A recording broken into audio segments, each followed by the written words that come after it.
I'm curious over the bingo kickoff. That much better in the boardroom. Oh, yeah. Finance forecasting. Trustee Fenton. Here.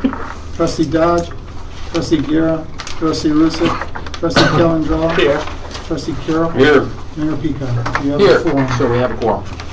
So we're gonna, Anne Marie's gonna go through, this is our first of our budget kickoff meetings. And Anne's just gonna kind of go right now where we are financially as far as our revenues and our expenditures. And go through the sales tax and some other things. Oh, there's Pat. Hello, Pat, how are you? We just got started. And So- 36. Trustee Guerra. Here. Yeah, there's some food out. Yeah. So I'm gonna pass it on to Anne so she can, or Chairman If I could just, Carroll. Sorry. a lot of this stuff in the beginning, just because we meant to prepare for this a couple times, and just our thought was a lot of the beginning things, with maybe one or two exceptions, Anne's going to go over things that we've talked about pretty repetitively when we're talking about the ERI. We don't want to belabor a lot of it. I think the stuff we're going to talk about at the end, which is more of our policy decisions that we have to make going forward, is where we should spend most of our effort. But I say that from the lens of having met with Ann and Joe and Sarah and HR quite a bit. So if some of it does appear new, we forgot what we've talked about, we'll slow it down. It's just, we prefer to spend the time on the policy decisions we have to make. So that's why you might see her go a little bit quick in the beginning, it's for that reason. All right, are you ready? Okay, so just up on the board, I didn't want to hand it out, whatever, but up on the board is what we presented to you guys when we presented the ERI. So it's kind of that long-term financial plan. Shows that 14, 15, 16, 17, we were fine. 18, we're not quite so fine. And then when we go to 19, it's right here behind you. When we get to 19, we are down 20%. So we showed that to you as part of the ERI. So I just put it up there because we're going to refer back to it. So let's just jump in. And that one's been here a while. Yes. We've known this for a while. Well, we've been presenting that for a few years. Yeah. I know, I've seen it since I've been here. Yeah. Right, you know, regularly. So, But and we've this seen it just, for we several years. updated as time goes on. So now we have the 2017 numbers are pretty much final because our audit's done. So we updated those. So it changes a little bit, the percentages change, but that's basically what you guys have seen. We've known this wall was coming. Right, the overall picture is the same as it has been for at least 3 or 4 years. Yeah, and we've done this exact trend type thing. So this is not new to any of you guys. So just some of the stuff we did, and it's just really to kind of dive a little bit deeper into what is shown on that piece of paper. So this just shows our recurring operating and spending. It just kind of shows over time how they kind of come together and go apart depending on what's going on with revenue. Okay, it's double-sided, yeah. Just, so anyway, so you can see, once again, it's just another depiction of really that long-term financial trend that in 2017, our revenues equal our spending. Going forward, you see in 2019, our revenue is less than what we're going to spend. It's just that's our trend, just to kind of show it to you in a different way than that. That's just our operating dollars.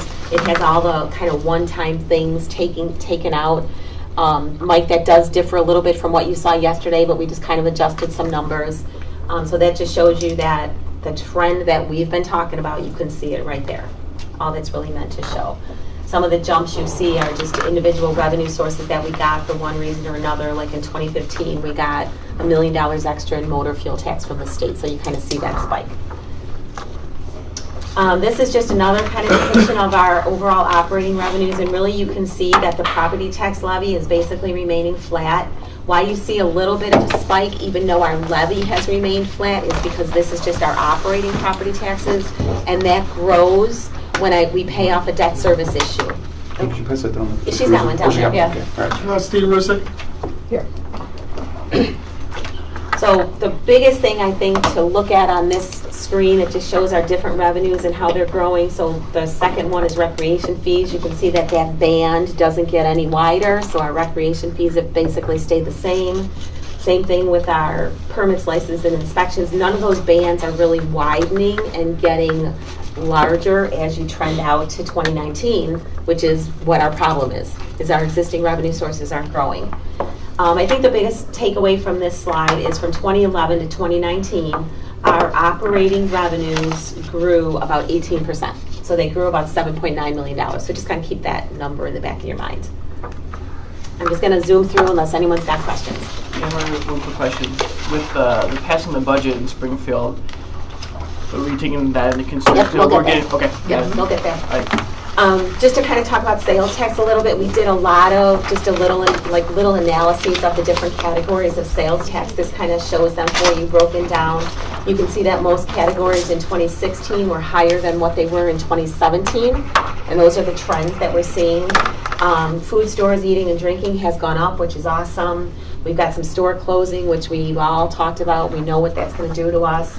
The Bettenhausen closing and moving to Tinley, and then it taking a while for the Fiat to open, we think pretty much explains the little bit of variance in the sales tax from auto dealerships in when comparing 16 to 17. We're hoping that that's going to pick up again in 18, having that dealership open for most of the year. Plus, we've got some new ones open Yeah. too. Yep.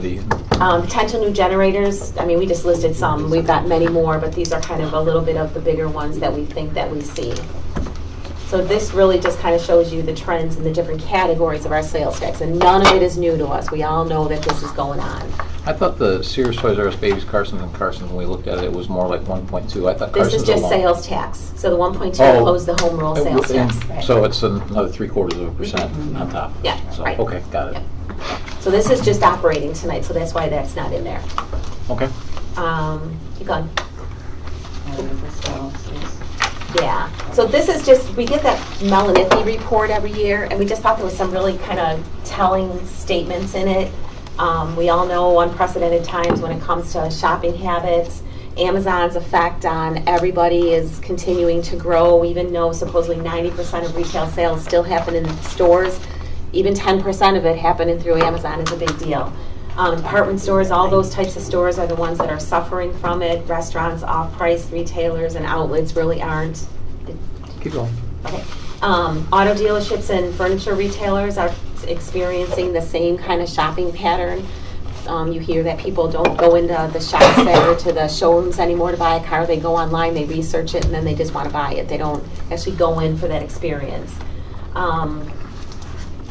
B&C malls are struggling. Obviously, they're going to before the bigger malls do. And these are just kind of general observations that we pulled out of that report. So a couple things to note, which are, last couple of days I've found out through some meetings. So Darvin's is, since they've opened, they said they're killing it relative to last year, so that's good news. Chewy's is doing $118,000 a week. So if you figure that out, that's almost a $6 million restaurant. So that's awesome, and Miller's is similarly doing extremely well. So we'll see if that lasts, but so And that's not that I always want to be. be the Debbie Downer, But we don't get much from how them. many of those Chewy's people used to go to Uncle Julio's? I know. So it's I just understand. things to think about. But I understand. yeah, those are crowded all the time. Yeah, so those are good news. Yes, absolutely, absolutely. And if you have anything to answer, just jump in. Okay. So state shared revenues, we did, the governor signed a budget, so the LGVF cut is going from 10 to 5%, so that's going to generate about $440,000 more than we had counted on. I still don't. Doesn't generate, it's stealing 440,000 less. Right, yeah, so, so I think that in the end, for 2019, our income tax is still going to be down for 18 and for 19, but not down as far as we had originally projected. The change in the administrative fee on the home rule sales tax side generates $50,000 in home rule sales tax. So we'll get that back also, which is not a lot, but it's $50,000. So they're not taking 500 grand Right. that they were planning on Through the taking. two different places. So that they right. took last year, they're not taking Right. 500 grand this year. Yeah, but I still don't think that we'll. I don't see want to growth. position it the way they position it as. They're giving it to us. They're not. Yeah. They're taking They're less. giving it back. So a couple things we just wanted to talk about. Telecommunications tax, which is about $1.2 million of our revenue every year, that's going to continue to decline as more landlines are taken away and people use cell service. It's something that we should just think about because it is, while it's not a huge revenue source, it's a revenue Less source. than half of the respondents in our Smart Cities survey have landlines anymore. Yep. FYI. Yeah. They are going to be a thing of the past. I don't have that, right? Nope. I do. Just want to kind of talk through this a little bit. So as online sales occur, we get a use tax if that retailer has a presence in the state of Illinois. Use tax is distributed based on per capita as opposed to where it happens, where the sale happens. So we don't get as much, but we get something out of it. But as more and more of the fulfillment centers are built by Amazon, because Amazon is the biggest online retailer that there is, those sales are now going to take place in that town because it's going to be shipped from that fulfillment center. So that town is now going to get the sales tax revenue, which not only takes away our sales tax revenue because they shop online instead of at our mall, but it also takes away our use tax. So the big lawsuit that's going on with South Dakota and all that, if that actually goes through and it gets enacted and we're able to do something about that, that'll change that. But as of right now, that's kind of the occurrence that's going on. And what was it, 9 new fulfillment centers? Yeah, 9 new fulfillment Right. centers in Illinois by the end of 2018. They're building two huge one in Aurora, like the size of the one in Kenosha. Those will be open in the third quarter of 2018. And they didn't have any fulfillment centers in 2015, and they built 9 of them. Yeah. And Aurora, Lockport, Joliet, Yeah, Mooney, they will Romeoville. get all that sales. Yep. yeah. So and that's just how the sales tax statute is. That's just how it works. State figures it out. Until somebody either wins a lawsuit or something happens. So while we've been seeing our use tax go up a little bit, we're probably going to see that start to trend down eventually, and it's not going to go back into our sales tax because that sale is not actually occurring in the Village of Orland Park. To Kathy's point, unless Something changes. South Dakota. Exactly. And Amazon is They're supposed to do that 43%. until the end of the month. Yeah, yes. Yeah, Amazon is 43% of all internet sales. Yeah.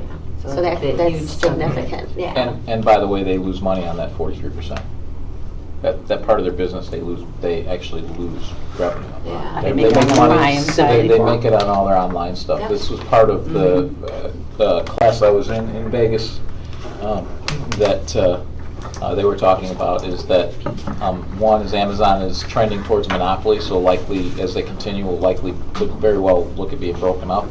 And secondly, they're losing money, which there's history of many businesses that have done that, and eventually it's the number 2 guy and number 3 guy that take over, and the number 1 guy falls off. So Yeah. that's not entirely impossible. Yeah. At some point, they're going to have to do something with their business model.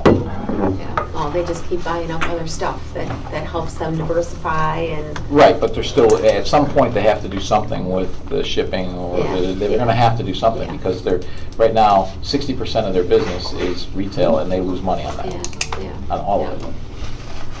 But in the meantime, they're stealing our sales tax. Yeah. So, so that's just it on state shared revenues, kind of keep going. Like I said, a lot of this you've seen. So we're kind of talking about how we got where we are, right? We're talking about revenue sources going down, sales tax going down, use tax changing, blah, blah, blah, blah, blah. Another reason that we kind of are where we are is of all the municipal revenue sources that we have, because we're a home rule municipality, the only one that we take advantage of is the hotel tax. And we have 1 hotel, which is fine. We're going to get more. It's going to grow over time. But that's all we get out of it. So all of these other towns that are listed on this slide, not only do they have, if you look at kind of the brown bar at the bottom, not only do they have a higher property tax rate than us, and we tried to smooth the property tax rate to make us apples to apples.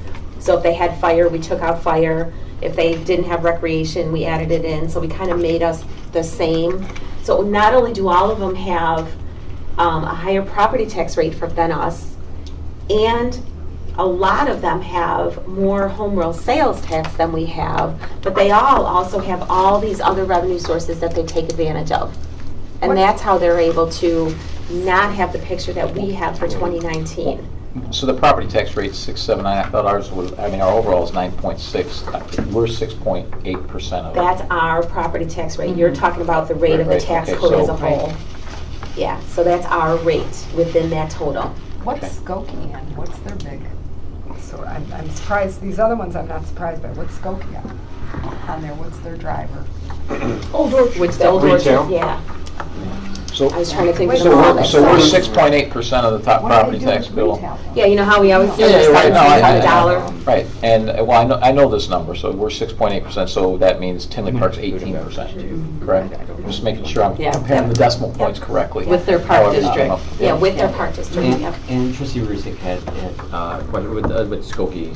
That's not the retail.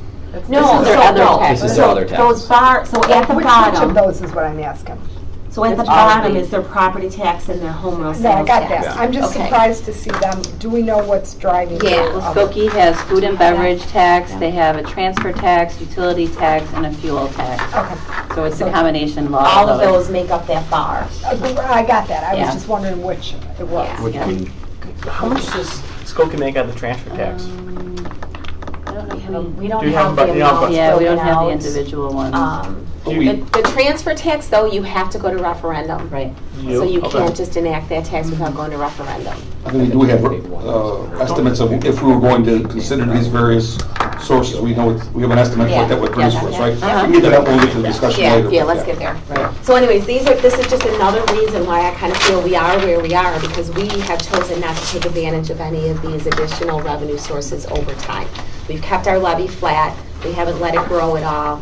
The corporate side of it, or the operating side of it, has grown as debt is paid off, but we haven't let it naturally grow, and we haven't implemented any of these. So we implemented the home rule sales tax back in 2001, so that's basically 18 budget years ago that we implemented our last significant revenue increase. Does Tinley have a hotel and amusement? I'm surprised theirs is so little. We have hotel, they have 5% hotel. Tinley we Park have has video 4% gaming, hotel. amusement, and hotel. Because they have a lot of hotels, and then We're they've got all the 4%. amusement. We're Yeah. 4% hotel, they're 5, right? But how Or much of four. that 5%? But they have a lot of How hotels. much so they have goes to all the Southland hotels right Chamber? there. Part of the agreement with the hotels in their promotion is Southland. I think we all Chamber. give Yeah, but this 1%. would be the gross amount, though, That's a what's gross? reflected here. Yeah, Yeah, the so they tax get might about, even be what is higher. that? $2 million-ish from those taxes. We share 100 basis points with We Southland share Chamber. one of the 4%, yeah. Right, and so they share the same. I think everyone I shares don't know how 100 they basis share. points. Yeah, I don't I know. think they share more. Maybe they share 1 1/4 if theirs is 5%, because usually you share 25%. Oh, you're sharing 25%? Yeah, Okay. yeah. That's what, so we share 25% Right. whatever, and ours happens to be 100 Ours basis is 4, points. yeah. And they have a number of hotels here. They have all those Right. hotels. Yeah. Yeah. That was my point. My But- point was, I'm surprised it's this low with all the hotels, Oh. the But they theater, with all their amusement stuff that they have. That's right. Yeah, I mean, the theater's great, but it's not used all of it, so it's not a year-round thing, you know, so maybe they don't get that much out of that, I don't know. They don't have near the retail presence that we have. Yeah, well, but these taxes really aren't retail Well, related. This is a Home rule retail, sales this is tax. just the extra. Yeah, the home rule sales tax, they get 5.6, Right. and then they get about 2 million from transfer, amusement, and hotel. And they have a very high property tax rate too. Well, but we get some hotels here. Is that what's? Yeah, Yeah. yeah. That's that little. That's that $117,000. Got it. Yeah. I So- couldn't tell where the number sat. But I think the point is that we have the ability to utilize some of these revenue sources, and we can do it slowly over time in order to get ourselves back to that balanced state that we need to get to. So,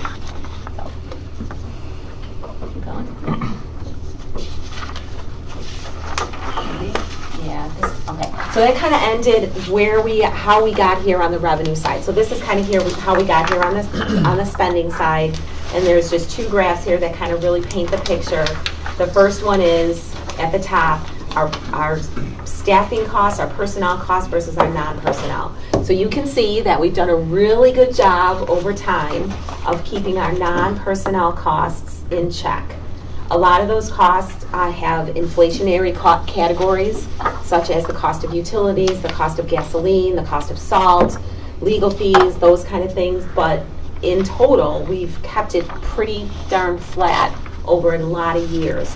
So if you want to go back to when I showed you when I said on the revenue graph that our revenues have grown $7.9 million between 11 and 19, but our costs here have grown by 10 million. So there's the imbalance right there. And all of that growth really happened early on between like 2009 and 2014. And that was just really rebounding us back from the lowest we had been in years. So it's not like it was true growth, it was just kind of getting us back to where we were. And then we've seen it just kind of flatten out. I mean, the one thing I do want to add, just point out again, which Ann mentioned, is our non-personnel costs, our operating expenditures minus that, which means that we are running very lean and efficient in a lot of our costs because we're either keeping it flat, and if you notice that we even dipped from. Well, that's where all the some cuts last year came from. Yeah. We're from there. But So- overall, it's been only a 0.3% increase from 11 to 19. Over 8 years, yeah. Over 8 Over a years. year. So that's pretty good. That's pretty Yeah. efficient, I think. Personnel costs, obviously, we've increased our staffing over time for a variety of reasons. That's a natural occurrence that happens. But with that, it just adds to your personnel costs over time, and they just continue to grow. And when you have an expenditure growing faster than you have a revenue growing, you end up with a graph that looks like that. Anything? Nothing? Keep going. So this, we want to spend a little bit of time on it because I think there was a little bit of confusion with last year. So historically, we've always taken the savings from the prior budget year and we use that to start our budget process. And then we add in revenues, we minus out expenses, we minus out what our reserves are, and we know what we end up with. So last year when we started, and you can kind of see over time, that we used to have a whole bunch of savings. I mean, looking at 2015, we ended 2015 with $5.2 million that we were able to utilize doing the 2017 budget. So we really, or 2016, sorry, we really have gone from having a whole bunch to start that budget process with to having what we're projecting for 2019 of only about $500,000. Now that's going to change. We know it's going to change with LGPL and all that kind of stuff. But as of now, that's what we're projecting. So last year, we had about $1 million in savings from prior years that we started with. We took that $1 million, we added our revenues, we minused out our expenses, we minused out our reserves, and we came to a balanced budget. This year, we've got about $500,000 less than that. When we made all those budget cuts last year, I mean, a lot of them were pretty insignificant. I mean, we really scraped budgets to find what we could find, because if you go back to the graph on the prior page, the non-personnel costs are a very small portion of our overall budget. So to be able to have to do that this year is going to be really tough. We utilized that $1 million to fund our operating budget when we did the 18 budget, because what we ended up doing in the end is we brought home rule sales tax over to cover our capital. So we used that savings to fund our operating capital. Yeah. So we used that savings to fund our 18 budget. So we'll do the same thing in 19. We'll go through that same process, but a couple things. We don't have the home rule sales tax this year to bring over to fund our operating capital like we did last year, because we don't have the 9750. And we're going to have some of those costs in that 30, or in that blue bar that we just looked at. Some of those they're going to be inflated. They're going to go up. The cost of things are going to go up in there. So it's going to be tougher and tougher for us to find savings in our budget when we don't touch the personnel side of it. Now we've got the ERIs in place. Those are going to happen over the next 2 years, but the beginning might be very slow. It might trickle in very slowly unless we actually have, and we've talked about this in our ERI discussions, unless we actually know the person's retiring, we're not going to be able to factor it into the 2019 budget. So that amount is going to be, we're going to have to use that to help us fund our operating budget. We're going to take whatever savings we get from people who take advantage of the ERI, and that's going to decrease the brown part of the graph that we were just looking at. But we're still going to have to find something somewhere to plug the difference. I know we talked about this in the ERI. We need either $3.2 million in revenue or cutting spending by 2.7. And even if every single person took advantage of the ERI by the end of this year, because we did the second one later, I think we realized savings of about $600,000 or $700,000. So we still have to find $2 million in our budget, one way or another, to make it balanced, to get to that 20%. So it almost seems like we're going to have to start cutting personnel. You know, That's where our heavy costs are. I've been saying this for a long time, though. We have to do it on both ends. We have to raise tax. We have to raise revenue. Oh, I totally We agree cannot with just that. do this on one side. Right. We just can't.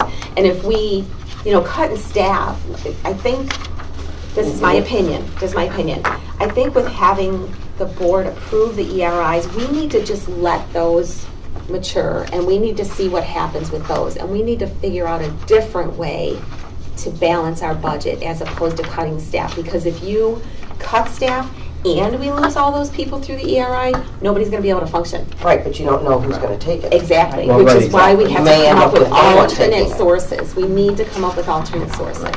I mean, and again, every personnel staff that is cut, and we're going to do another matrix report and take opportunities to try and reorganize, and we're looking at other different cost savings, which we have been with, insurance and benefits and on the personnel side, but we're going to, there's going to be a trade-off. There's going to be a trade-off of, services if we continue down. Yeah, that's kind of what I was leading into when I said earlier that we need to have some policy discussions after Ann gets through this part of it, when she's pretty close to where we need to be on that. One more slide. So, yeah, if we can get to that slide, it kind of hammers home what she just said about the last 2 pages. Yeah, so, if I'm a little cheat sheet. Okay. Keeping in mind that $2.7 million reduction in expenditures, if we're going to go only on the expense side. Yeah, so if you look at these little pie charts, so 81% of our operating costs are personnel related. 81%, that's huge. So $10 million of that is other. $10 million is that blue bar we saw at the bottom. All of that blue bar, it's broken down into those categories over there: repair and maintenance, utilities, other operating costs, contractual services, supplies. Within each one of those categories are significant amounts that we can't cut. So like, I'm just going to use an example. In the supplies category, which is $2.7 million, we've got our gasoline for our vehicles is in there. That's $500,000 approximately. We've got our salt in there. We're not going to not buy those things. We have to buy those things. So that takes $600,000 of that off the table. We can't cut that. In the contractual services one, the $3.4 million, we've got all of our insurance, our property insurance, our liability insurance, our workers' comp claims. That's not going to go away. We can't not have that insurance. So that's a huge chunk of that contractual services amount that we can't cut. So when I said we've got about $10 million to cut to find this $2.7 million, I would take probably half of that out and say we've got $5 million outside of personnel to find $2.7 million in expenditures to cut. So that's why I keep saying we've got to do it on the revenue side. Somehow, some way, we have to use revenue to help balance this budget. So without touching personnel and without touching revenue, we'd have to cut over half of our truly variable expenses, which is not realistic. And if you do that, you cannot continue to provide the services that we provide. It just, like, the math doesn't work. The formula just doesn't work.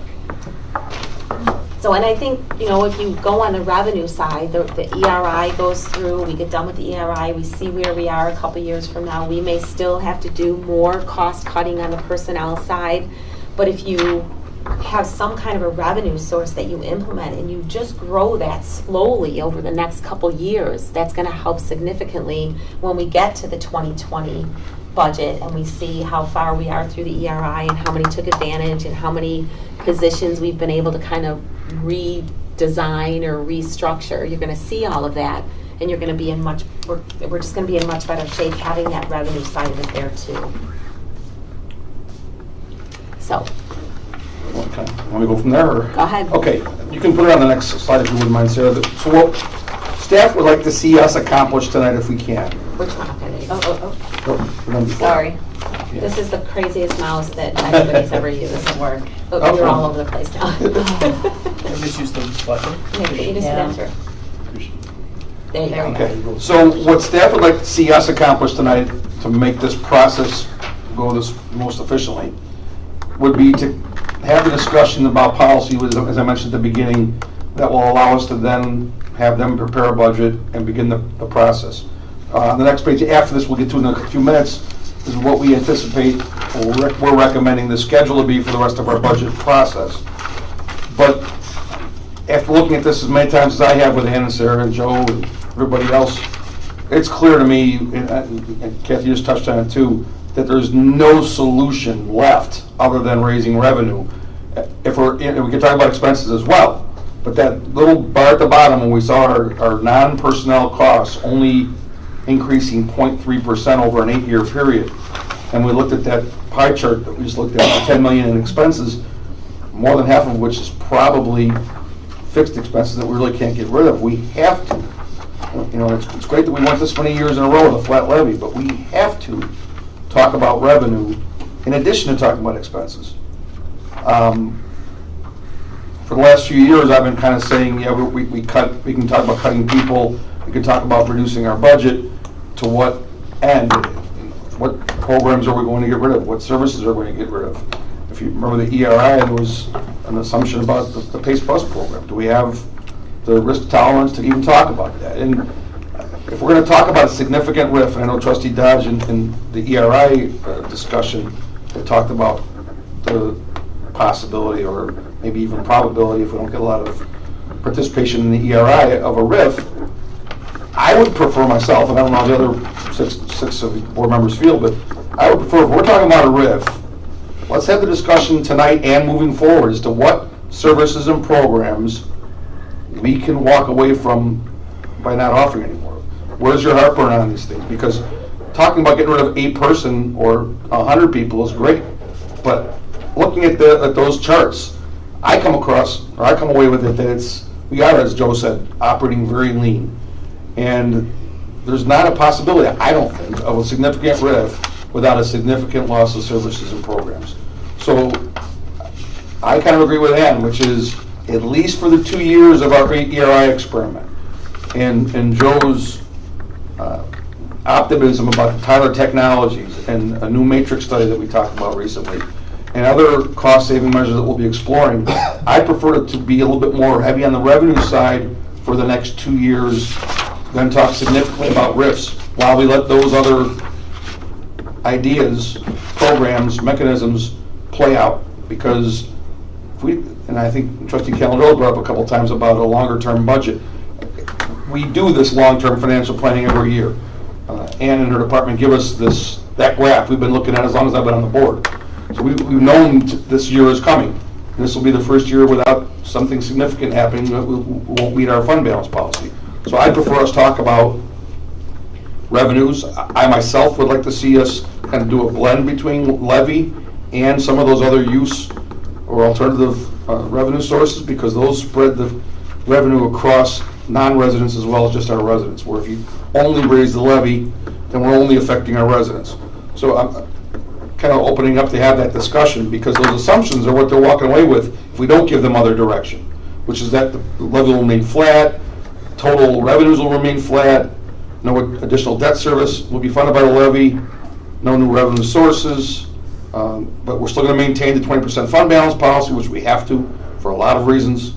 And then we'll continue to subsidize Rex and Park funds, Civic Center, open lands, History Museum, etc. And that we'll continue to implement the ERI program and maintain the current service levels. I don't think that last one's even realistic to talk about if you don't do some of this if we continue with those assumptions on 1 through 4. Right, and Trustee Kerr, if I could just add something too. Yeah. I mean, we talk about our bond rating. Mm-hmm. You know, we have an excellent bond rating. Well, that's what I was alluding to as to why we have to maintain right. that. I'm sorry. No, that's exactly what I was talking about. Yeah, exactly. Because you know, one of the things, and you can probably elaborate on a lot better than I can, but basically when the bonding agencies evaluate us, they have said, hey, we really don't have a lot of revenue sources. And as they start seeing the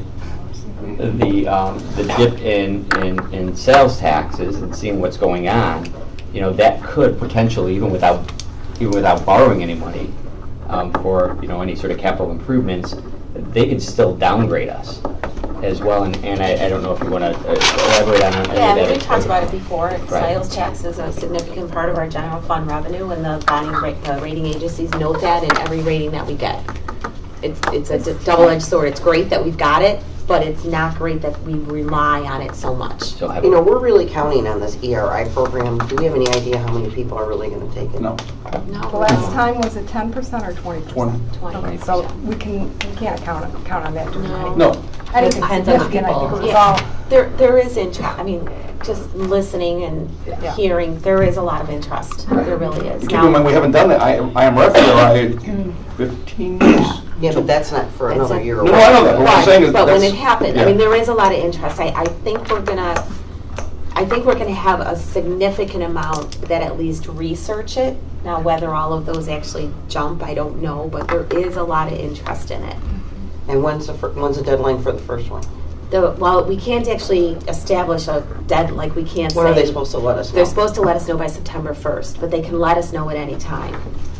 prior to December 31st, right? No, prior to June. 30th. They have to let us know 30 days advance of the retirement date. So if somebody in the first incentive wants to retire on June 30th of 2019, they don't have to let us know until June 1st. Oh, so the other one isn't starting? The other one doesn't start until correct. next year. And have we had a bond rating since we got out of 9750? Yeah, we did a refunding last summer, so it was about the I same don't think we time. have. Have we had it since? Yeah, I think so. I think we don't got out of the remember. 9750 in July, and I think the refunding was in August. No, bond rating, she's talking about bond rating. Yeah, yeah, we had a rating And done. did they change their? No, they reaffirmed it. But I mean, did they make mention, because I They did mention the sales tax, yeah. did they mention the debt having gone down? They did, Okay. yeah. But our rating didn't go up. No, I didn't expect it. But Yeah. Emery, technically, we're still carrying $20 million of that debt because we couldn't renew it. So it's still. Technically, we're still carrying about $38 million. It's 30, of so I that mean, debt. so it's still 30. I mean, 20%. I know.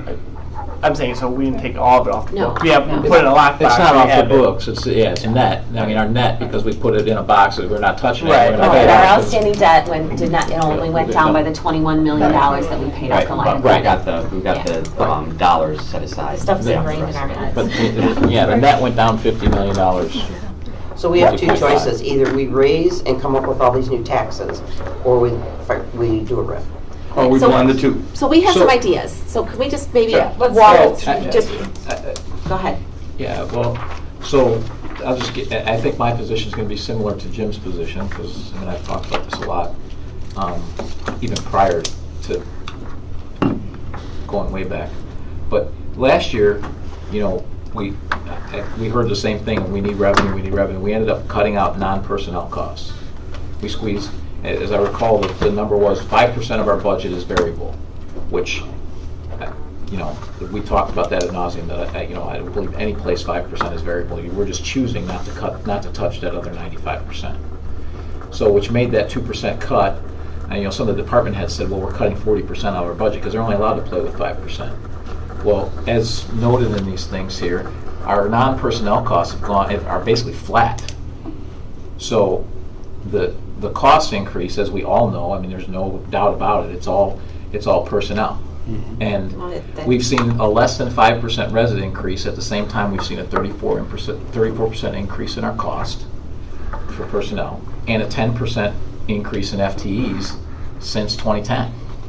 But Keith, well, if I could, just a point, we had done a massive reduction in force when the Great Recession hit. So if you look at that graph on page, Yeah, I see it. Yeah. No, I understand. so I mean, but we've we're had talking about a 34% increase, we're getting back to where we were before, we're slightly over it, but that's where we were before the recession. right. And that graph isn't meant to intend that, or to say that we shouldn't have. It's just meant to show that this is how our costs have been growing. Understood, but we've period. talked about, I mean, it's been mentioned several times about one action being this 16% productivity in public works. Just one simple thing.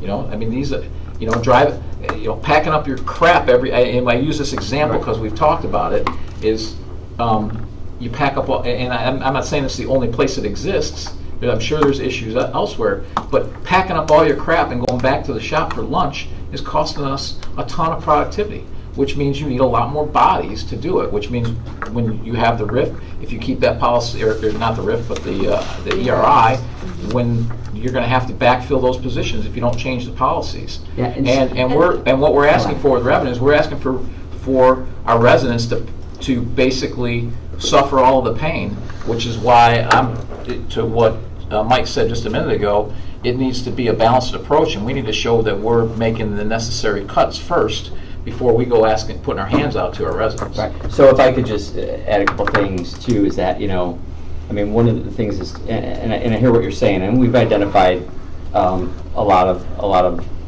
items here already, and we are looking at the efficiencies as going to show with the Green Book projects. But you know, I will tell you that the projects that Public Works does have going on, and the responsiveness that they've shown over the last year with some of these bodies, I think goes to show that it's there.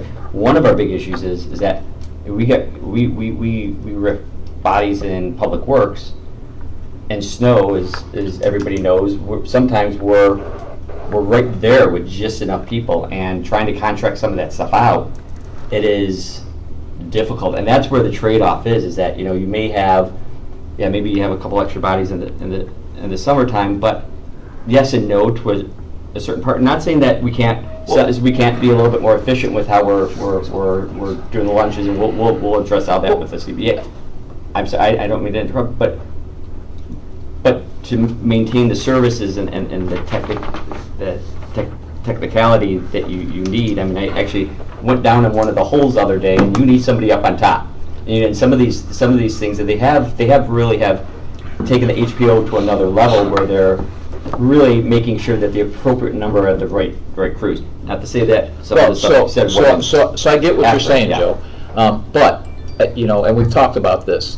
I know the construction business, okay? I know what every construction firm does. They eat on the job site, okay? So we pack up a job that we're halfway through in the day. We pack up, put the tools in the truck, go back, we eat, so we drive, go back and we eat, we go back and drive back, and then we set it up back up. We're losing at least an hour a day. That's a culture change. It's a culture change, right. But that's 16, let's just assume we get 7 hours of work done in a day, a typical day. Well, that drops it to 6. That's a 16%. That's 16%. And I understand you need the bodies for snow removal, okay? Get it, okay? But what did we just do? We just took all of the pond maintenance away from Public Works and put it on Parks and Grounds, when we had we had an ability to increase efficiency 16% by one policy change, which I understand is a culture change. I know it's challenging, but that's my point. And I use it as an example because it was something that was brought up as an example that is fairly obvious to me. But I can't imagine that those things don't exist elsewhere within the village where there's these opportunities for efficiency. But I think what's going to happen I is think through the ERI, and maybe I'm hanging my hat too much on this thing, but this is what but it's why you do an ERI, is for these types of culture changes. It's part of the reason you do it. You do it to save money, and you do it to change habits. So you get rid of these people that have been doing that for their entire career here, and you replace them with a younger, more technology-abled person, and you're more efficient. Right, but Ann, running the day-to-day operations here, I've been out with some of the crews. What some of those culture changes that we're talking about, because these guys, they really do, and they're coming out in the middle of the winter, the fixed water main breaks. They work hard. Right, exactly. But what that will do, changing some of that stuff, yes, maybe, but they're going to just get, jobs done faster and be able to complete It's not saving us any money, dollars. But here, there's two issues Well, but there. it's The saving first you one, having to have 3 maintenance workers maybe instead of 2, I think is key. Well, the first one is And then also, we shifted work away from, so you say it's not saving money, but even if you didn't cut bodies, you just shifted work away from Public Works to Parks and Grounds, which maybe you wouldn't have had to shift away, and then Parks and Grounds wouldn't be, shifting the. well, there were other reasons for that being done. Exactly, it Hold on a almost second. kind of flipped. Yeah, hold on a second. When we're talking about the lunch issue, we're packing up and everything, that's also a collective bargaining issue. That's not something we can fix in a year. We have a problem for next year that we have to fix. So while it is a cultural change, that kind of gets back to what I said earlier, which is the matrix study and the Tyler Technologies. Where can we be more efficient? And then the high-performing organization, and the green belt, and the yellow belt, and all that stuff. That's something that we're going to be working on over the course of years, which is why I said earlier, I think it's more important on the front end that we talk revenue, because those solutions will take a little bit of time, number one. Number two is to the ERI, Kathy, I agree with you. We've only had a 20% participation before, but keep in mind what we said when we discussed ERI, which is we are also sending the not-so-subtle message to staff through the directors that we have this problem and that we're going to at the very least, do a blended approach where we're going to be reducing our expenses. And as we saw from all the charts we've looked at, the only way we can significantly reduce expenses is through personnel. So if I'm a guy or girl sitting there with the ability to take the ERI, not just, I want to retire a little bit early, knowing very well that there might be a reduction in force, there's a lot more incentive on this cycle, I think, to take those programs, either the programs, because of the financial forecast of the village right now. So Yeah, but it's 2 different sets of individuals. no doubt. It is. No doubt. But the motivation is the cross same. over and have the Point is, option if of they're either able one. to, No, but what I'm saying is the people who are going to take this wouldn't be riffed anyway. It's going to be the low man on the totem pole who's costing us less. That's going to go. And that, and I, we've talked about And it, right. Kathy, to that point, that's where my job that comes in, all right, my job. where we're getting this matrix group in to see where we have an opportunity to maybe do some reorganization, to maybe shift things if we need to shift things, to maybe eliminate positions that are, and trust me, I've identified several positions that I believe that are no longer needed throughout the department, which is not one of these where you're shifting the person all the way up to that position. And then we are also looking at, keeping positions open and really seeing, okay, if we've kept it open for 6 months and we're operating efficiency, do we need to even fill that? So we're going to continue to be evaluating those things throughout. I really want to get this matrix group in here for someone to really come in and help me take a look at these operations. When's that gonna happen? That is we're going to try and enter into an agreement probably somewhere around maybe anywhere between October and December. So that doesn't help us with this budget? No, No, it doesn't. I'm sorry. Why not I don't- sooner and get them in here? I know, Kelly, you've been want to jump in now. Maybe we should go around. raise your hand. I'm sorry. Out of the 41.1 million, can we get a breakdown of what those segments are? Did I miss it? No. I mean, what's salary, what's About benefits? 29 million of it Okay. is salary related, and Okay. about 10 point whatever million is Okay. benefits. And so So I was, wait your turn. okay. I was gonna say, well, we're on that subject. I have a go ahead. follow-up question, Keith. Okay, good. So what factor or percentage increase to get you from next year, it looks like it's about 4.2%, you're projecting those So costs our to rise? salaries, we factored in, I believe it was 2.25% COLA increase. Plus And- there's people that are still in steps. Okay, Yes, so. we did 3.25 as Was the an land rate, average. yeah. Okay, so we got it. On the health benefit, or on the employee benefit side, we did 4%. Okay, so I'm gonna commit to anything, I'd kinda like to see that breakdown, because you use because out of this 41 million, which is the biggest chunk, you assumed overall 4.2, roughly a 4% increase in that? Well, on the salary side, it was 3 point, well, Yeah, but they're two 4. different Well, numbers well, though. I Yeah, they're want- two different numbers. Well, no, the overall salary is including the steps, what is it? Including the steps, that was the 3.25 that you Right. just said. So Okay. that's adding in the people that are still in steps and doing a Mhm. 2.25% COLA for everybody. Okay. Because, Plus benefits. and then the benefits, The benefit we side increased by 4%. The benefits cost. alone, the cost Right. of And that. didn't increase the employee's share of that cost? Just the normal. No, increase. just At this the point, normal no. increase. But that is something. And a lot of that we can't do yet, trustee Ruzick, because we have to bargain that. So to that graph and the breakdown in that graph, so I think that would be useful. I think the other thing that would be useful is to know that graph by department and see where we're at, just so that we have a snapshot of where we're spending our money in the big picture, because I think all of us would have a perspective of, this is where we provide services, right? And things may jump out at us. They may or may not, I don't know. I just want to clarify a couple things. One is, for non-union, 17 actually. we are looking, some of those things will be Right. included because they're non-bargaining, we'll take a look at the premiums and all that stuff. And what can we do anything with and what can't we? What is union versus You know, what is non-union? union that aren't most of locked our in until the contracts 19th, coming yeah. up April 30th of 19. April 30th. of 19? Okay, so maybe the vast majority of that we can't touch, I don't know, but just to say that and say we're going up 4%, that's like almost $2 million. Yeah. Or $1.8 million, so. And that is on average over all of these years, Well, what our I'm- salary and but benefits that's- has grown. That's We gotta bend not that. sustainable, Yeah, right. is what I'm But saying. it's going to bend through the ERI, because Well, maybe. Maybe and maybe Right, not. Maybe, maybe not, what but- we built into that was that 6-month lag for each of those positions. We're not gonna give you COLAs when you're in steps, so we built a lot of that in there. But we could only build it in for the non-union right now, because we have to bargain it away from all the bargaining So units. non-union is still gonna get 5%. They're gonna get 5%, but they're not gonna get a COLA until they're out of steps. So, That 5% Well, doesn't include well, insurance. right now, So- competitive That's why I So- said we're getting the worst case I mean, scenario. It doesn't have to be This- that, yeah. it can be whatever you guys want it to Right, be. yeah. This graph, like you said, has been around for, I think I've heard 3, 4, it's been around for a while, and we pushed this down the road. Last year, we didn't touch personnel. We knew this was still coming, and we knew the big numbers weren't personnel, and we scraped everything we could out of non-personnel. Well, now it's come time to pay the piper. Sooner or later, you gotta pay the piper, and you gotta make some decisions on personnel. I don't necessarily think a bunch of services need to be cut. I think we've talked about this. There's opportunities for savings and efficiencies, you just mentioned it.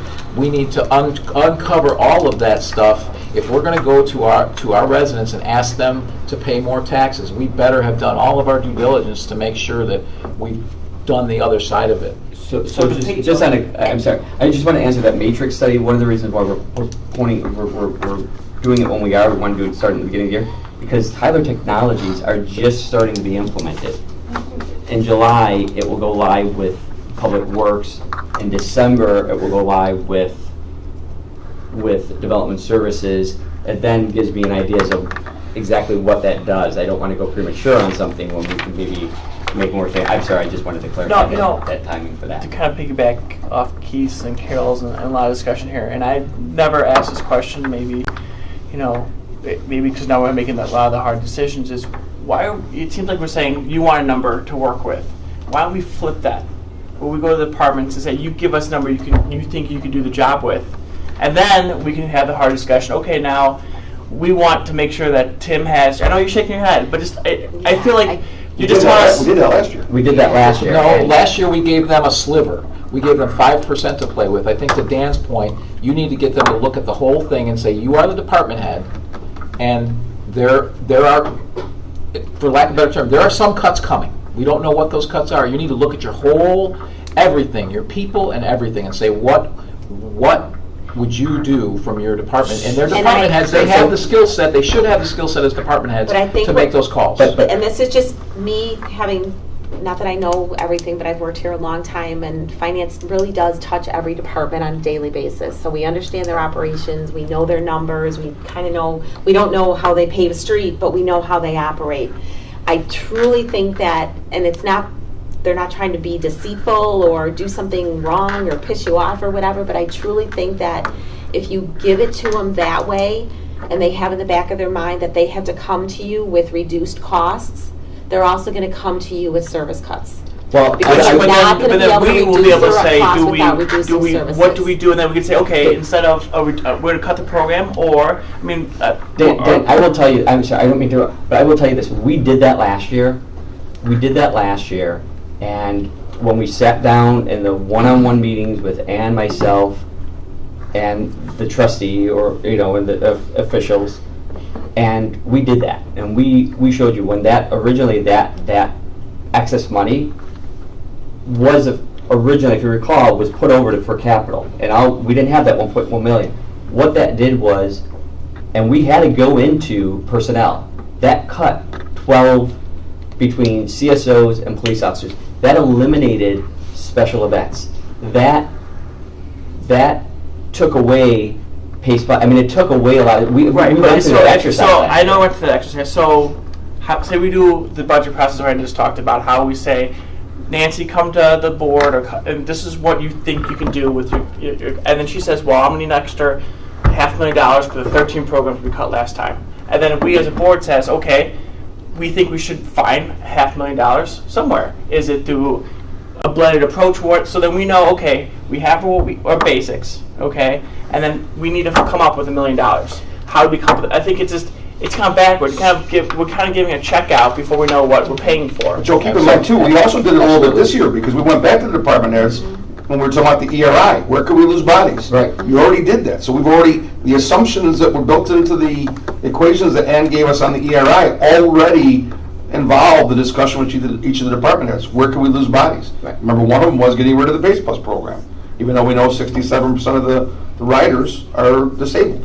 So all of those are already built into the assumptions for the ERI program. And I will add too is that when we do come back, if we do that, it is going to be because Trustee Calandrello, as we did last year, I mean, we scraped the bottom of the, I mean, we eliminated doggy duty pickup bags. And I've got the emails about it. Yeah. So Yeah. the thing Right. is we'll know what the decision we're making, instead of giving them, this is all we have. But maybe we'll give you find a this and then $500,000, that. we'll find a $500,000 in revenue somehow, is it tax, is it food, whatever it is.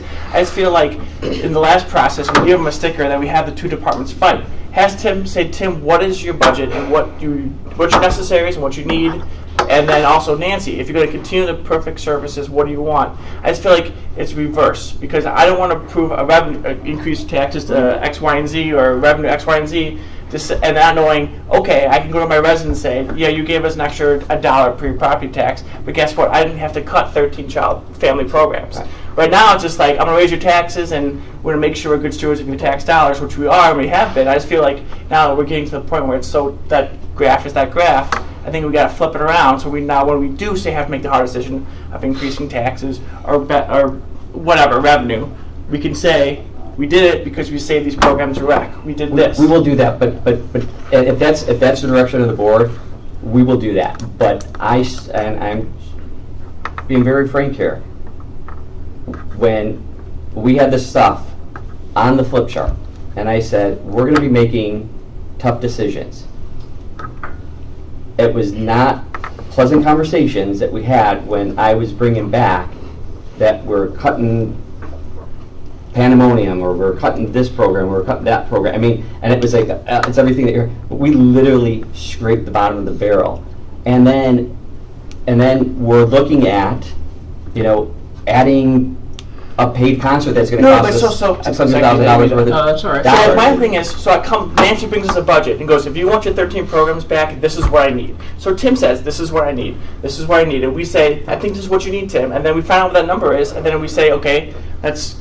We did that last year. So look, having been through this process a little bit, and I realize that it's not the government sector, the business sector, but I've been through it in the military where I saw cuts and we had to deal with this stuff. Okay, the typical way that I've seen this done, and it falls in line with what Dan says, it's like, okay, what do we need to close the gap? We need 5%. 2.7 million. We need $2.7 million. So 5% out of 5% out of personnel, or 4% overall out of the costs, right? So we need 4%. You go to the directors and you say, okay, this is the board's direction. We want to see how can you get, because we scrape the bottom of the barrel on the services. How can you get these services done? Think outside the box. How can we get these services done and cut 4%? Can we do it? If we can't do it, what would we have to cut to get to that 4%? And now we can have these discussions about whether, and again, as you said, go out to the people and say, hey, yeah, we raised your taxes this much, but that's because we wanted to keep this. But directors and business unit heads and department heads do this all over the world all the time and have to sit down, and I'm confident, maybe we have some department heads that can't do it. But I'm sure we have department heads that can do it too. And you give them the ability to look into they know their departments, and give them the ability to jump in and do that. And I will say this, that I'm sorry, Pat, but I will say this, that you guys are assuming that the department heads are not doing that. And I've got to say, and you all know me, I'm pretty, even I'll tell you the good, the bad, and ugly. And I think what's a little tough to be hearing is that we're making the assumption that we're not doing that. We are. I mean, when we put together a binder of process improvements, we have been doing that. We continue to do it. We do it every single We did do this last year, because what happens is staff did it first with Joe, and then we each individually met with Joe and Sarah, and we then said, no, I can't live with this, and then we crossed out what we weren't willing to get rid of. But the department heads had done that. And I'm just going to say again, I disagree 100% that we can have a significant reduction in force, even a 5% reduction in force, without cutting services and programs. I don't think it's possible based on what I've been looking at since I became chair. So, how many people got a 7.5% raise this year? We're still in steps. Okay. So, I mean, that was, Yes. I mean, that kind of, Right. That's got to change. Well, of course, no. And as we talked about, that is stopping. I know, but it's not with an stopping soon enough to help us in the That's not gonna situation. be- And I don't we can't think control anybody those. was aware of that. And I disagree that we completely looked at this, because personnel was pretty much off the table. But we did look at. No, I think they looked We at did what look at their it. function was and what I remember personnel Chief they needed McCarthy to giving us 12 support. CSOs and 8 part-time officers, and we said no. I remember looking at bodies and us saying We no. did. And we took that $1.3 million, we took it out of capital, the reserve. That's how we were able to, because Ann, myself, and Sarah went through it and said, listen, there's no way we know, and that's why we had to take that excess cash out of capital and carry it over to operating, because we knew that there's no way that the board would support cutting, between CSOs and part-time police officers. We knew that we had to still have the taste of oil, and certain things we knew we had to have it, and the board would not, we just know. I mean, And at the end of the day, we might be approving the same number today than in December. I think, let's flip it. But Dan, here's the difference. Look at last year versus next year. This year versus next year. We're above 20% with what we did last year. If we do the exact same thing going into this next budget cycle, we will not meet our fund balance policy. Well, but like you're assuming a 4.5% increase in personnel costs. Why do we have to assume that? Well, we don't have to assume that, but and those are things that we have But to. if you're saying it's got to be bodies in order to get that. anything collective bargaining, you can't touch. Well, I know you can't touch collective bargaining. Right. I know you can't touch collective bargaining, but how much is collectively bargained versus not collectively bargained? Because you could say to the non-collectively bargained, we're not giving raises We're this not, year. we are. No, we're not. We're not giving a COLA increase at all. We don't have to give that. And if the option is that versus ripping people, wouldn't you rather go down that road? I certainly would. I mean, believe me, businesses do it all the time, where all of a sudden, hey, things are going to be flat for a while because we don't want to get rid of people. Well, why are we assuming this? But here's the thing, what other villages have not raised their levy in as long as we haven't? Is anyone aware of anyone else? I'm on record many times as saying that the way we've been handling the levy, we kicking should the be can down the handling road. we shouldn't have been handling it that way. I agree. So It's what other villages got have to done match our that? growth. Number one, and we already saw from the bar chart that Ann gave us, what other municipalities with a similar potential tax base to us have not taken advantage of any of those revenue streams? Those are the two things that if we at least discuss those tonight, where we don't have heartburn to talk about additional revenue, it allows staff to be much more creative with how they put their budget together. If we say go back and cut, we're not going to talk about any revenues tonight, it handcuffs them from other options. That's just going to be the bar graph going future. We're going to have to keep increasing. No doubt. Okay, we're going to have to keep. I mean, I'm okay with considering increasing a revenue source, but one thing I've heard talked about since I've been here is, can we do a study of what overall village-wide could be contracted out? Because the mode in the future, the model is to manage contracts and not people. I keep hearing that does somebody do a comprehensive study, some consultant who could do that, so that, not the matrix, those aren't the people that do that. But what we are doing, and what I've already started having these conversations long before anybody even suggested it, was having the departments, seeing what we can. How about an outsider? Well, I've got an outsider coming in, trying to do our whole reorganize or redo our whole compensation. I'm talking about somebody who Comes in and can say all this X, This is Y, and Z other can be villages. contracted out. There are firms that do compensation, organization, Yeah. and outsourcing all together. We don't need to go to 3 different firms. You can get it all in one source. But this curve, and we talked about it last year, you have to bend this curve. This curve has to bend to where it's flat. It cannot continue at the rate. I mean, look at it's going up like this. This curve is this is the problem curve. Yeah, the expenses curve. That is exactly what we're saying, but if you are not going to be Never able to be flat. bend that curve enough within a year or 2 years. Totally get that. To get where you need to be. But you got to start bending it first before you start asking for revenues. If you give the Yeah. revenue gap, We need revenue this year. We need that revenue this year.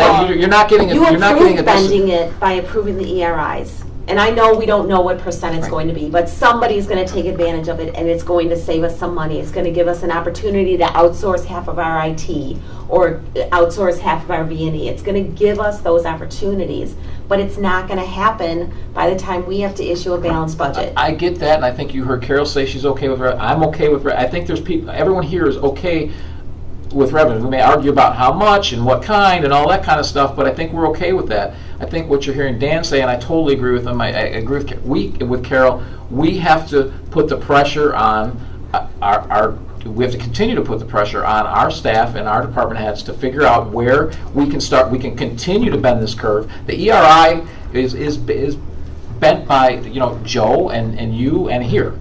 we haven't demanded that our department heads figure out how to start bending this. I've demanded it, though. I've said it. Well, then we need to continue to show We all did it but last we need to year do as that part of the budget first. process. We did that last year with them. So here, But just, I- so Parks Department gave up how many part-timers to get one full-timer And last then year? the work gets they shifted took on to park. They to took right over now. the ponds. Right. Right, and like Keith has said, Mr. Mayor said, we're agreeing that there's going to be probably some kind of revenue here and there. The thing is, let's reverse and flip it. So we know we're going to increase your Revenue. taxes or increase. That's all. We're not saying, like I said, at the end of the day, probably what we would pass today, money-wise increase, and in December is probably the same. Just give us why. Right, because I'm not okay with just flatly saying, okay, I'm going to accept 4.2 increase. in no, and we're personnel not cost. saying that. We are not Okay, saying well, that I don't know at all. how we can say I mean, that. these are some We of the don't stuff know. that We're Okay, saying come that up with. some, we have to, in my mind, we either need to cut expenditures by 2.7 or raise revenue by 3.2.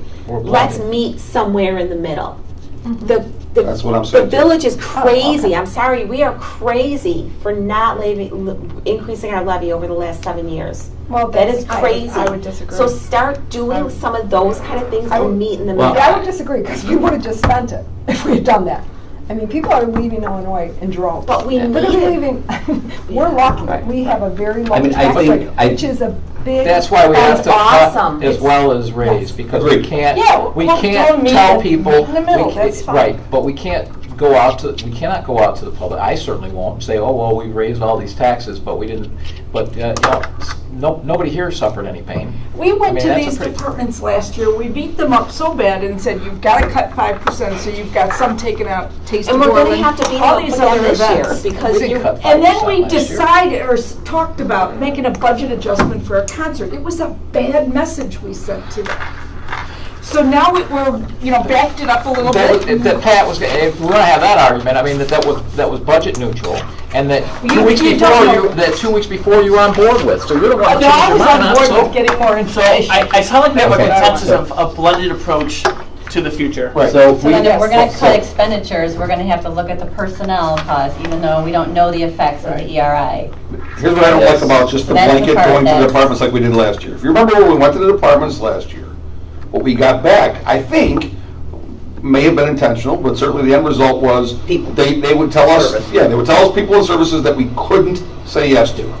Police officers, CSOs, rec department came back and said, get rid of Taste of Orland. It was You know, not this- intentional, I promise you. Well, that. okay, well, I'm just saying, but at the end result, that's why I said at the beginning, if we're I gonna would talk. not do that.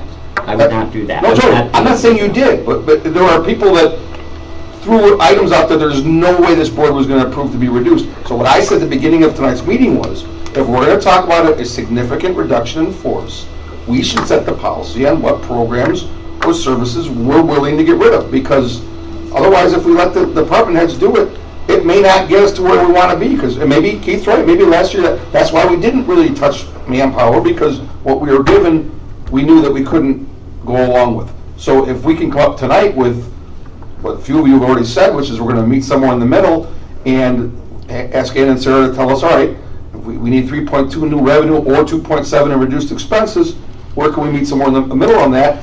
At least give staff something to work with to start preparing for, as you'll see on the next slide, when we have our budget schedule taking us through November, we have a revenue hearing set for August. We don't have to come up with something concrete tonight, right? Absolutely Yeah, not. but if we at least in theory or in policy agree that we're gonna meet somewhere in the middle on that 3.2 in increased revenue or 2.7 in decreased expenses, it helps them for our August revenue hearing, it helps them for a capital budget hearing, not capital budget hearing, but our departmental operating budget, and it helps us with all of our individual meetings with our department heads as we move forward between now and November.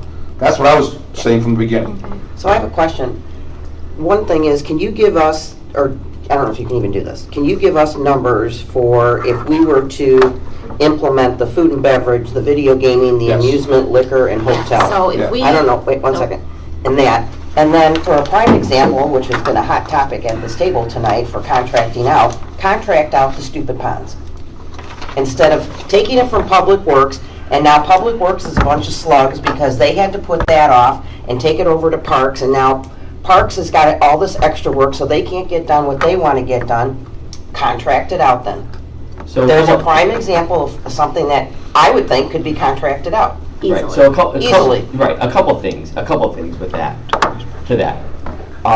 One is, I guess I'm confused with the pool thing, 'cause I don't know where recreation's picking up the pool maintenance stuff. So the lifeguards had to clean the pool, had a power. Yeah, we talked about this. Yeah. Had to clean the pool, power wash the pool when it used to be Oh, yeah, parks. and they should have done that because we had. But it just shows you when you start moving things around and Yeah, and but- hey, and yeah, Nancy we would've who gotten to it, yeah. did it with smiles, and I'm not saying that anything Why bad couldn't happened. That could have been contracted out. No, well, here's the thing, we had the thing, I think it was when it was going to be scheduled to be done versus when they wanted it done, and it was just Well, they wouldn't have done a that. schedule, we didn't have to do that, They wouldn't have so, done that if we didn't- if so we that- needed somebody to come. yeah, that, How much did it cost us to pay them? you know, Assistant Village Manager Keating and Freiling are dealing with that. But with the pond maintenance, and trust me, I just had a conversation with Gary last Friday when I met with them, and one of them was to see about the pond maintenance with that. Here's the thing, we could get someone out there, but it's gonna be, and we're gonna go through the same thing with, I know that you had suggested about seeing what it costs to outsource special events. We're going through all those analysis with all that stuff. I mean, we're already looking at that. That's why I'm saying, you know, presuming that we're not looking and presuming that I'm not asking. No, I'm not. And I get everybody's position because I'm set on that side before, so I gotta go. So, We don't trust what you're yeah, telling us. but no, but I just want to say that we really are taking dealing, but some of the stuff, no, and it's fair, and you and I, we've had some really good conversations, come up with some really good ideas and talk about this stuff. With that being said, again, sometimes it could be, you're gonna have a little bit of a trade-off though with responsiveness. But then you wouldn't have one department blaming the other department, and now you've got Public Works against Recreation. That's- Parks. that's what I'm saying. If they're not happy with the contractor, it's a heck of a lot easier to fire that contractor Contractor. and hire a different one. No, And we don't have to pay him right. severance, and we don't have to do. No, understood, No, understood. But that was my only point, is that sometimes when you contract some of that stuff out, Right. there is gonna be a trade-off with responsiveness, We know you that. know? We know And that. so I just wanna be just very open with that stuff, and which it's not a problem, we can. We totally understand that, but the Yeah, issue yeah. that we're facing, we're all facing, Yeah. is that the reality is that what the state of Illinois has put us in with pensions, what the Affordable Health Care Act and what was going on before, but it's even gotten worse since then, has put us in is that having full-time personnel is extremely costly forever. And so even though you'd rather have control over it, I think we'd all agree, if we could have everyone in-house and doing this stuff and have control over it, it'd be great, except our costs are out of control. Yeah. And we cannot control them because we have no levers to pull. The state dictates, the U.S. government dictates, so these are all dictated to us, and since it's dictated to us, the only option to handle that is to outsource. And Joe, can I just recommend, so we can get, because Trustee Fenton asked this question, and I was hearing Ann brought it for us tonight. Yeah. Can we go through these, Yeah. the alternative revenues, yeah, all of them? Gaming, Just tell us- amusement, liquor, hotel. all of them. I don't know what local use is. So these are estimates, obviously, they would change. So, real estate transfer tax, which would have to be referendum, Right. $822,000, we think we could generate on an What annual are you basis. assuming as a? $3 per 1,000. It would be how much? $3 per 1,000, $822,000. Based on the number of uses. You're not getting Just through that in a assumptions, referendum, Carol. so you might as well take that one off the list. Yeah, that's why I just asked. Yeah. Amusement tax of 3%, $727,000. Food and beverage of 1%, $2,110,000. Wow. Natural much? gas, How much? 2,110,000. Wait a minute, that's 1%? 1%. A natural gas tax of 1.5 cents. So that's NICOR? Yeah, You can't do that. okay, $472,000. Electricity tax of 3%, $1,005,000. Video gaming, What was natural gas again? 472. A 3% electricity, 1584, 1,584,000. These percentages and rates are the average of what all these other municipalities have. That's kind of how we came to These these. municipalities. Yeah. Did you Video give us- gaming, 400,000. did you give Video us- gaming, coincidentally, I'm sorry, only one of these communities has video gaming, and that's Tinley. Did you say liquor tax yet? There was- I just looked it up. 3, Oak Forest, Tinley Park, and Oak Lawn. Yeah, they're not on looking at that the chart, Barbara. though. Oh, they're not on the chart. And wait, did you give us the liquor alone, or no? Or just I you- did not. A liquor tax is no longer a home rule revenue source as of a certain date. We couldn't tap it. That, you would tap it through the food and beverage. The county takes the. And food and beverage would be just on restaurants and like where you go in and eat. It's not somebody shopping. You Jewel. can do both, so that would be our choice. Can you do, what would? What We would do But this area. 2 million is This strictly- This is just a food, this is just a restaurant tax. That's what I It's restaurant, okay. But it's called food and beverage. Yeah, I don't No, think no, anybody it's- wants to tax somebody's groceries. No, no, that's. Well, it not would be the it. alcohol that they It's- bought with their it's- groceries. When you call it a food and beverage tax, it sounds like as bad as Yeah. a soda It's tax. just- Well, the soda tax was about 100%. So, But, now, I mean, if the soda tax would have been 1 cent on a dollar, it probably would have been 1 cent a box. It's a restaurant. It's Yeah. really a restaurant tax. It's not. So, Not going to I know there's a grocery lot store, of you're conversation and stuff, and we will obviously, as staff, do whatever the board directs us to do, but we just, and I know it's only June, so you're probably like, it's only June, but this is gonna fly, and there's a lot of stuff that's gonna have to go into this budget to make it balanced. So we just want some guidance. What to about know not how to go abating our forward. debt, some of our debt? Well, that's another What's option. the How about hotel this? tax Can we right at now? least, I want to see what the temperature is for this. What if we said, we're all talking about a blended approach. What if we took half of what we need to raise in the revenue and half of what we need to cut in expenses and say we need to raise an additional $1.5 million and cut an additional $1.5 million? That will get us there. What's the temperature of the board about that? What did you just say? I'm sorry. So we would be doing a blended approach of half and half. So we cut $1.5 million in expenses and we add $1.5 million in revenue. Is just an assumption. We're not locked in. We can fine tune it when we get to our revenue hearing in August and our departmental hearings in October. But what's the temperature of the board for that idea? And, go ahead. So I like it as a premise. I would actually go a little bit over on both sides. That's fine. So that Because we way. probably won't get there. Well, so I would say, Two and two? cut 2 and 2, go 2 and 2, so that way you've got overlap, and now you can make some decisions. You got $2 million in cuts, you say, okay, we only want to raise, you've got some choices. Okay, I'm okay with that, Dan. To give you some choices, but, Kathy? Yep. what, Just do the food and beverage, you got so 2 so million. back to the taxes. And I think Carol said this as well. I mean, I'm open to some revenue increases, and I think one of the things we have to consider is we have to consider that our economy is going to shift away from retail and it's going to be more entertainment and more restaurant, which comes a lot from out-of-towners. So if we did the same rate as our home rule tax on that stuff, what would that have an impact? Because all we're doing is kind of shifting as our economy shifts. It's kind of shifting and making sure that we're still capturing the new stuff because we're trying to bring entertainment in, we're trying to bring restaurants in, and to offset the retail. So, what does that do? The other thing is, and we've talked about this, Joe, I think significant, and I think all of us would be in agreement. Everyone around us has a 5% hotel tax. Ours is 4%.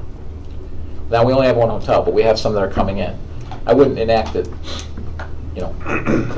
right away, maybe necessarily, but. They open the door. Until they're in? I don't think now to do it now. Do it now, I would just put it in this budget, you're only going up. We're going up 1%, it's all paid for by out-of-towners, Right. and it matches local, and no one looks at And hotel that's just a taxes. simple ordinance amendment. Right, and everyone around us is 5. So we're very low at 4, and we're gonna have more coming in. And oh, by the way, most of those are probably gonna ask for a 1% kickback, or not kickback, but share back. Bad Carol, terminology, share back. are you okay with the 2 and 2 Bad idea? terminology, Just share back. As our assumption. Tax revenues. Yeah, it's kind of an assumption. All right. Can we also get a sense of these taxes? We see who has them in these municipalities.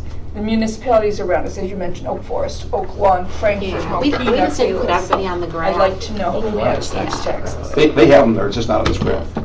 Tinley Park are the 3 we mentioned.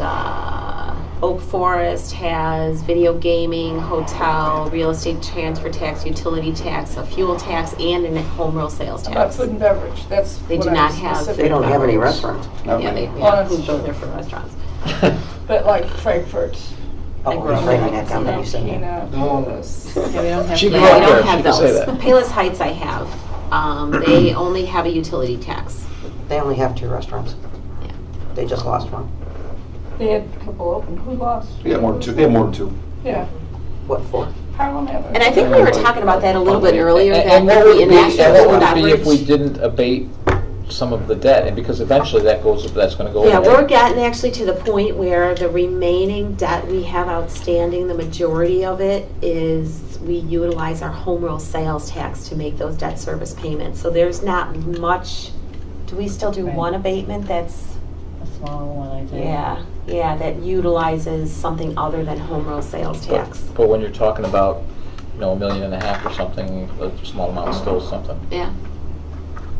This is just helpful, I think, for you, right? If we say Well, that it we're gives okay us with a little it. bit of direction. And let so we us can kinda- start It gives you some idea of the And numbers that we wanna see. I think if you could let us come to you with ideas on the revenue side, because we might talk about the Yes. levy a little bit as it relates to police pension and the growing cost of the police pension payouts. And so if we can kind of come to you with what we think is maybe the best mix to come up to that $2 million, it doesn't mean you have to accept it, but it's just kind of, here's what we're thinking, here's some thoughts. Yeah, as long as you don't come back with 2 million in cuts in personnel, just Well, we like. will. Well, Yeah. I'm saying just like we're gonna lap off. No, but police some of that, officers. No, no. some of that $2 million is gonna come from somebody who takes advantage of the ERI. Yeah. So that $2 million incorporates Well, that. But only the people we know at September And, 1st. Exactly, and yes. some of the costs may come from flattening out, could come out, we don't know the number of union versus non-union, but we could flatten and not give a COLA for a year. And COLA's been well above actual COLA for a while. Yeah. 2.5% is way higher than what And we've talked to staff cost of living's about actually been going up. furloughs and no COLAs. I mean, we've talked at the directors' meetings yeah, about these I mean, kind of these things. are all So things that kind of we're stuff is doing. out there, it's not We're that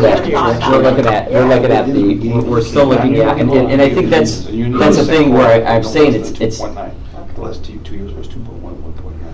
And I think so, one, I'm sorry, so it's not that we're, this is just a start for us. We're continuing to look at different areas. We're looking at the premiums for the insurance, and we're going to be sitting down with them again. We're going to be sitting down and, I mean, the redoing the private sector pays probably 20% more of their, and they're, oh, absolutely. every year, and I know the public doesn't. Yeah. That's, But one thing with the collective bargaining agreements too. That's a my- different story. No, I no, no. understand But that. what I wanted to say with that is that my goal is to get all these contracts negotiated by the time they're done.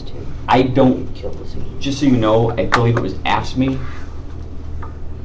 took 1.5 years to negotiate and come up with their contract.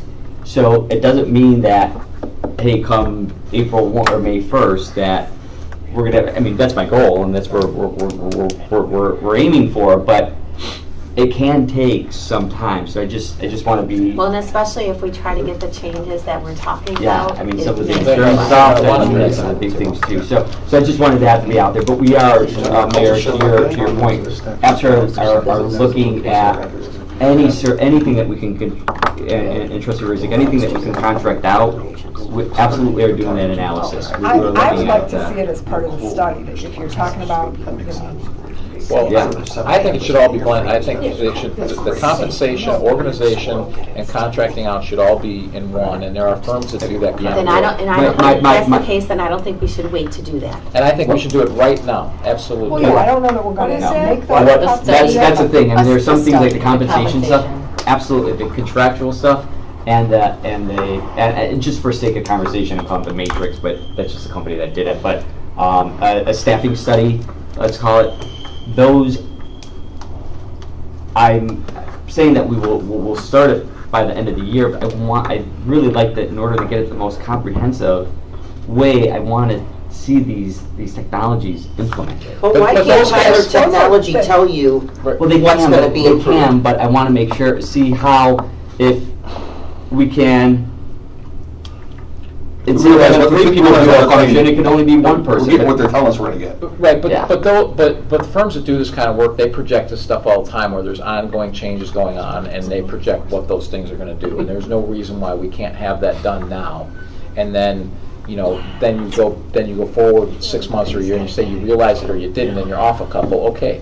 But at least directionally, it'll be correct, and you'll know where those opportunities are coming from, and they do it all at once, and it's all comprehensive, which is what we need. We need a comprehensive look at it. If you have one group look at it, then another group look at it, and another group look at it, they're not going to tie all the pieces together, right? So we'll look at that, yeah. We'll start researching different firms. I'm calling it. And what about, Next so, slide. Got a name? have we talked about I like, don't have it off the top of my head, so but we I have don't recall. recreation. Those have only gone up like 200,000 in the Well, last. Okay. there's another good discussion about user fees, because when recreation was original, when that policy, and I've talked to some people who were around when that policy was first implemented, about the 50% subsidy, that was supposed to ratchet up over time. Ratchet down. Or we're supposed to have a lower, the user fees were going to ratchet up and the subsidy was going to ratchet down over time. It never changed. So is it time to start saying, hey, we're only going to subsidize 45% instead of 50%? And that was actually one of the options that we wanted to talk about a little bit, just how we fund our whole recreation function. Trustee Calandrello, I sent you that again today, so you've got all that information. That's, yeah. We fund it with a very, very, very small levy amount. If we were a park district, we'd be levying for whatever our user fees didn't cover. So that's another kind of levy conversation I think that we should have on how do we truly want to fund that recreation or function. user fee increase? Well, one of the things that we want to look at the user fees, but because of the condition of some of I think on the user our fee side, just really quick, I Yeah. think we worry about placing ourselves out of the market. I know we always do. Yeah. And we always have bigger numbers than ever at the pool, and so Yes. I've heard that we're gonna price ourselves out of the pool. And we've our talked numbers about don't. outsourcing Sportsplex. If Orland Health and Fitness is successful, why can't we replicate that model? which we're And already, we've been looking Ann is doing, as What we would that speak, mean? she's That- working on and that. What would that mean to the That's an budget? outsourcing, in my opinion, that's Yeah. kind of And an that's Yeah, the yeah, and conversations that's- we've been having. Yeah, that's Absolutely. conversations. Right, and what would that do to this number? Right. For all staff. But we don't want, and I know you're gonna say we don't want the conversations to stop, and you're not gonna. No, no, no, stop no, it, absolutely but, not. You know, I think there's a lot that can still be looked at in terms of revenue without taxes. Yes. One of the things we want to look at is once I think our field usage fees are definitely well below average. However, the condition of our Yeah. baseball fields, and once those things get up to par, then we'd like to reevaluate that whole thing, and it'd be a hopefully a substantial increase with that. I know that we have the report coming in, and June 18th, is that? Correct. The report, he's wrapping it up right now, Mm-hmm. Correct. to bring to the whole board on June 18th of the study with that stuff, so, the good news, we're all on the same page here, because the stuff that you're suggesting is stuff that we've been talking about, and we'll continue to talk about. And then act on it, not just talk about it. No, and act on it, yeah, no, and we've acted on a lot of things, we really have, we have started already acting on a lot of things. But Carol brought up a good point.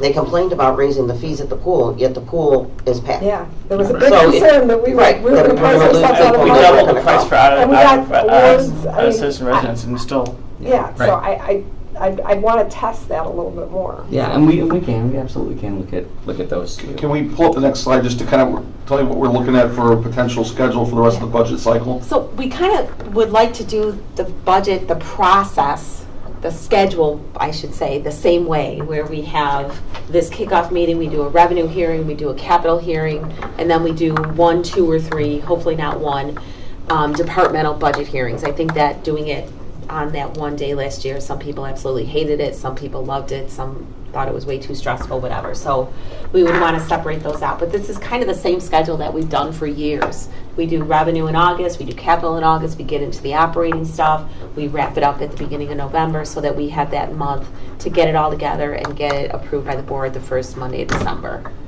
So that would be kind of the same plan. Obviously, in between there, I just kind of wrote that at the bottom, that there's going to be a lot of back and forth between trustees and their department directors, between the budget team and the department directors, between the budget team and the board. We're going to have individual meetings. We're going to do all that kind of stuff.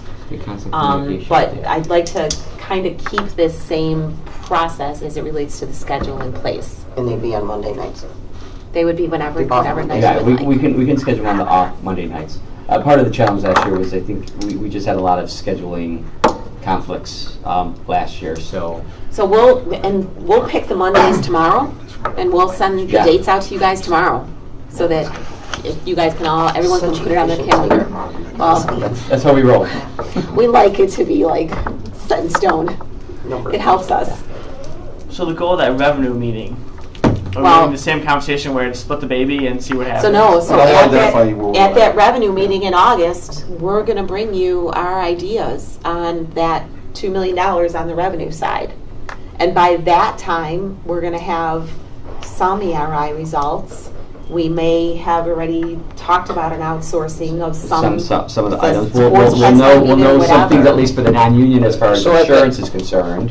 So To Dan's there'll be point, some, I think at the revenue hearing, are we going, so will, if we're having that We're having the same first, conversation. are we going, well, no, but are we going to say, okay, these are the things that are on the table, these are the things that are off the table, but we're not gonna pick what's on the table yet, because we don't know what the cuts are yet. Well, I think that we're gonna bring you the options, so we're gonna bring, and this is just an example, we're gonna bring you increasing the levy by this amount and enacting a amusement tax of this amount or whatever. We're gonna bring you options, obviously working with the finance committee chair, because that's what we should do, and then we're gonna bring those options.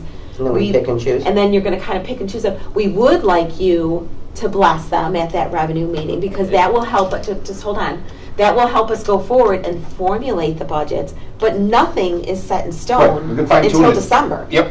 That could change 100 times between then and December when we approve the budget. But we have to have something to go forward with. Assumptions, yeah. Because if we don't have it and we go to the departments and we But say, if we, the 50-50 approach, that we just Yeah, kind of right. all blessed. Can't you do everything? Can't you do the capital budget hearings? Can't you do all the department heads hearing? And then we circle back and say, okay, we need to fix. Doesn't make a difference, Dan. The idea about that is, it's early enough on, we just, all we do is we identify where we want that 2 million. Tonight, we're We might not need saying, that 2 million. We might need 1.5. this is why we have And till then- December to fine tune it and say, all right, we were talking about, for example, 1% food and beverage. And to follow what Keith said earlier, we could have that marry up with our home rule sales tax and drop it down to 0.75%. We can fine tune it all the way up until the Maybe final it goes to budget. capital instead of Yeah, operating. I mean, yeah, but what I'm saying is, That doesn't sound those are I know. those are the fine tuning things we can do as we get closer. It doesn't matter what order we do it in, because we're gonna be fine tuning it as we go along. Okay. All right. we just have to have kind of a general, pretty concise number of what we have, so that when the departments come to us and say they need $1 million more, we can say, no, absolutely not. You got it. We only have this amount. We only have approximately this amount to fund. So it helps us get to that balanced budget point at some point between August and November. In their budget, does it include their salary increase, or do you include that, or do? well, that's just gonna, their that will operating? be part of our, that's gonna be, if we have to get to 2 million, if we have to find our spot, yes, before I start riffing people, I am going to look at no salary increases for non-union. I'm going to look at what we need to do with the premiums with insurance. Although some of that's got to be in the reserve for the insurance fund, so some of that doesn't help completely. I'm going to look at, do we need to take furloughs? How many furloughs? I don't want to see one body be riffed if we don't have to, as we're going through this ERI program. Which is what we have done every year Right. for the last however many Right, years. right. We've done those We will. same type of things. We Yeah. just haven't had to do it in the extreme that we are now Yeah. since Well, that's- 2010. Well, I mean, everyone's gonna be looking at 4% out of their budget. It's $2 million. I mean, Maybe. if you apply it equally to every. I can't take 4 million out of my budget. No, I didn't say 4 million, I said 4%. I mean, 4%. But some, so it might not be that every department is taking that same amount out, but in the end, we have to balance the budget, period. The only thing I would ask, just for my sanity and Ann's sanity, she and I will be having a lot more conversations about prior to the August revenue hearing, because staff's gonna start making recommendations, and she and I will be talking about that. If you have specific ideas about these alternative revenue sources other than levy, if you can kind of talk to me about it, or at least if you're a finance committee member, don't send it directly to Joe. But if you're not a finance committee member and you want to talk to me about it, it'll help me in my conversations with Ann between now and that August revenue hearing. Give them to me or Joe, or that'd be easier to funnel it, so I'm not hearing 7 different things from 7 different sources. Yeah, if you filter through, I'll send it to Trustee Carroll and Anne We Marie. we used to kind of give it out, or maybe it's just because I was on finance, used to give out those, the taxes and the revenues, they would give us, I don't have that sheet, can you email it to us? Sure. Maybe that just Yeah. we can. Oh, about what Yeah, I didn't revenue have sources that. could, yeah. Yeah. We were trying to keep what was up there. But simple. slicing and dicing those personnel costs and giving that to us, both, union, And non-union versus the- departments and all Out of that that would be 81%, helpful. it would be nice to see a We'll bigger get that. breakdown than that. We'll do that. Anything else? Anything else? Buckle up. Take a motion to adjourn? So moved. All in favor? Aye. Motion carries. We're adjourned.